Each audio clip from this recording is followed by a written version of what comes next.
Hi everyone, I'm Jade. What we're talking about today is some pronunciation tips for British English. Some of them are tips, some of them are observations that you might be interested to know. We've got 8 of them, so let's get started.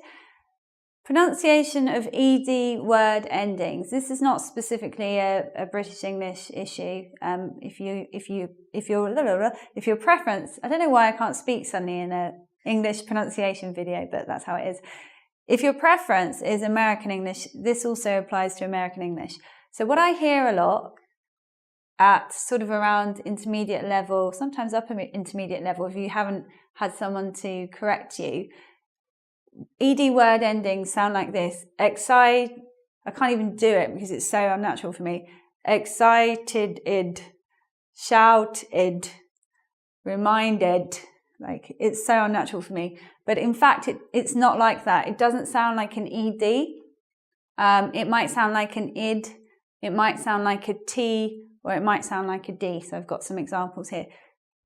This word, even though it's spelled ED, makes an ID sound. It becomes excited. I'm really excited. Shouted. He shouted at me. Reminded. I reminded you to do your homework, didn't I? And yeah, so now we can talk about the ones that finish with a T sound. Finished, dripped, laughed. They don't have the ED sound.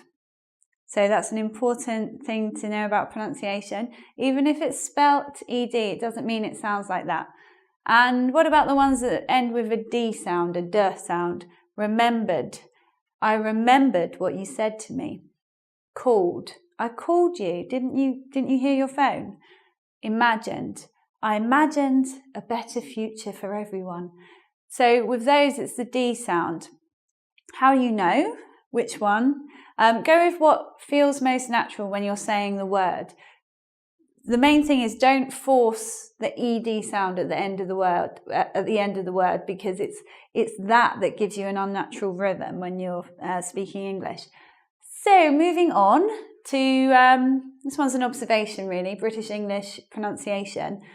We have so many different accents in England, but one of the biggest divisions in our accents is it's between the north of the country and the south, and it's our pronunciation of these words, bath and laugh, as I say them.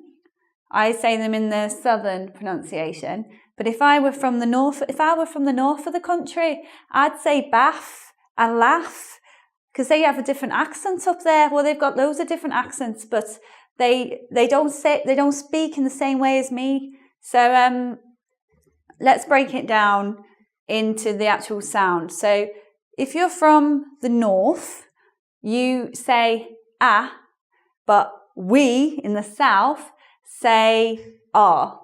So you say bath, we say bath. And you say laugh, we say laugh. And you can also hear it in these two words. It doesn't have to be the first or only vowel in the word. In the southern pronunciation, this is command. But in the northern pronunciation, it's command. And southern pronunciation of this word is cast.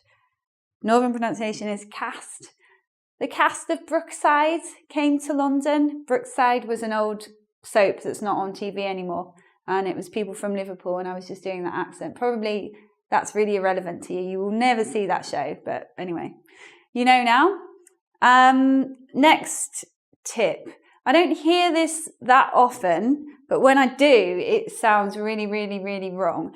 And I think this tip's generally a good example of how just because we write something one way doesn't mean we say it that way.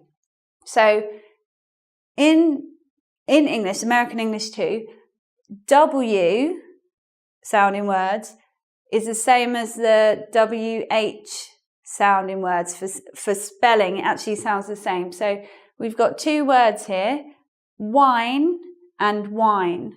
One's spelt with WH, one's just spelt with I, but they sound the same. whine is a kind of moan or a kind of cry. Sometimes young children whine. Sometimes women who are upset about something are said to be whiny. So I don't really say that men whine. That's probably a bit sexist.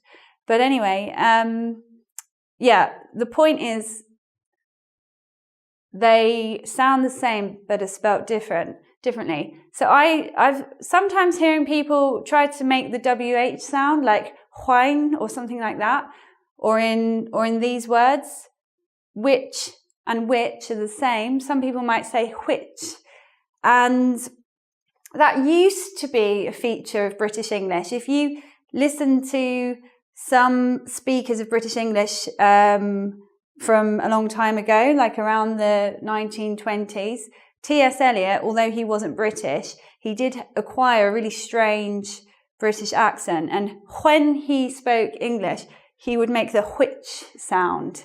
And that was a standard feature of the accent then. But if you say it now, it just sounds a bit weird. So don't be making the wh sound. And here are two commonly spoken words with that wh sound that you shouldn't say. So you should say what without what do you want? That would be awful. And where, don't say that. Just say it without the H sound. Let's take a look at the pronunciation of ing word endings. So in just relaxed, informal speech, I feel that a lot of dialects don't pronounce the G. So it will be like this. I was listening to some music. You don't hear the G there. But if we're making an effort to speak properly and with very good enunciation, you would hear the G slightly. It would sound like this. I was listening to a wonderful lecture yesterday, and you hear my G. It's very soft, but it's there. Something to say about British English pronunciation is, again, this is a north-south difference, is that they, up there, some of the accents ring the G. So it's like listening, speaking, I was speaking to him. And if that's a feature of your accent, that's a feature of your accent. But in standard English, you don't ring it. You don't make an extra g or j sound at the end. So the standard way is to make the G sound, reading. But I'm just letting you know that in relaxed and informal speech, many times we don't hear the G. So when we come back, we'll look at the other 4 rules, or tips and observations about pronunciation. Number 5, when we're saying words with 2 or more syllables, very often the second syllable is not stressed, and it's what we call a schwa. So even though all these words have a different spelling for the second syllable, they become a schwa. So what some people do is they'll say the word, a good example is this word, they'll say England, but actually it sounds like this, England. So the vowel changes to a schwa, and then another way to look at it is it becomes a softer sound. So let's say some of the words. London, not London, London. England, together, not together, together. Button, not button, button. Cousin. So that's the schwa, and supposedly the most common sound in the English language. And it's a pretty confusing sound as well, because it's always spelt in different ways and doesn't actually sound exactly the same when it moves around into different words. So not an easy one to get familiar with. So the main thing to take away from it is that don't put that very big stress on all your syllables in the word. It won't sound right. Tip number 6, British English is a non-rhotic accent. This is the sound R.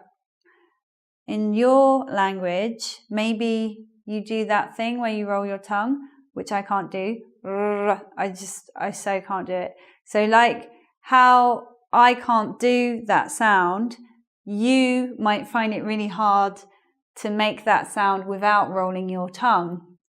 Okay, it's hard. Pronunciation is not easy, but you can always work at something and train yourself. So when we make the R sound, the position of the tongue's quite far back in the throat, and r, r, r, and it doesn't have that rhotic sound. And in some dialects, for example, in Scottish, you do hear it. So I'm going to say this sentence in the Scottish accent. The murderer wore red. Sorry, Scottish people. But they put the r sound in. Oh, I kind of did it then. Maybe I can do it after all. But in my accent, I would say the murderer wore red.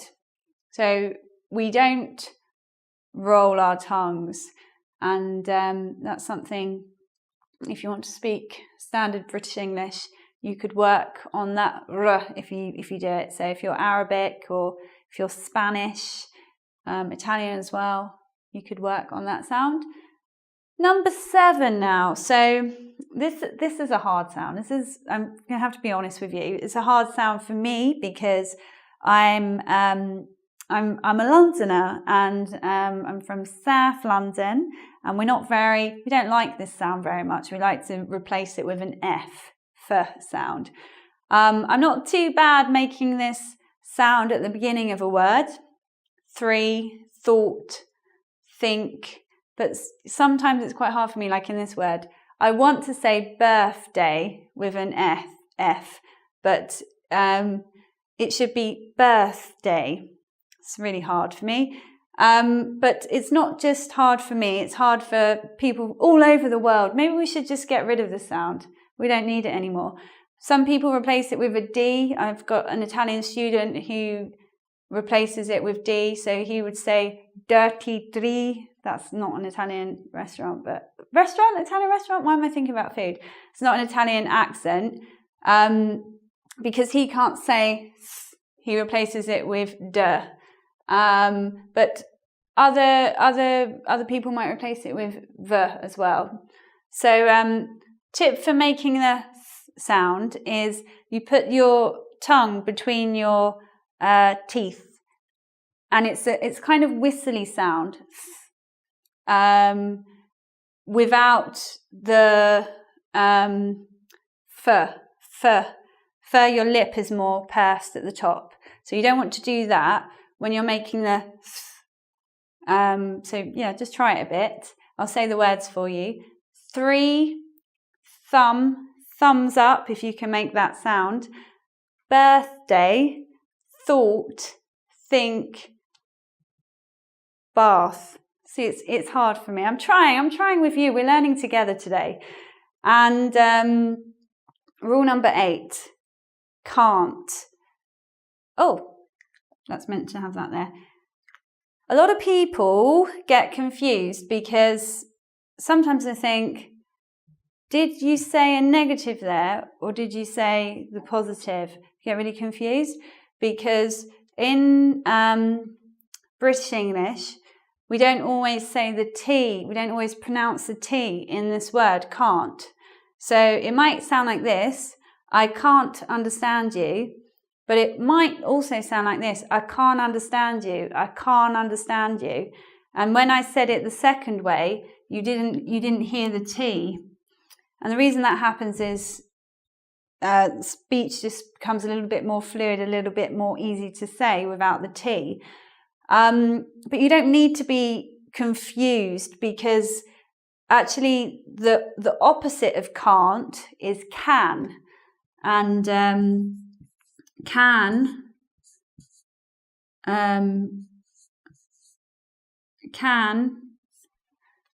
is a different vowel. It's a.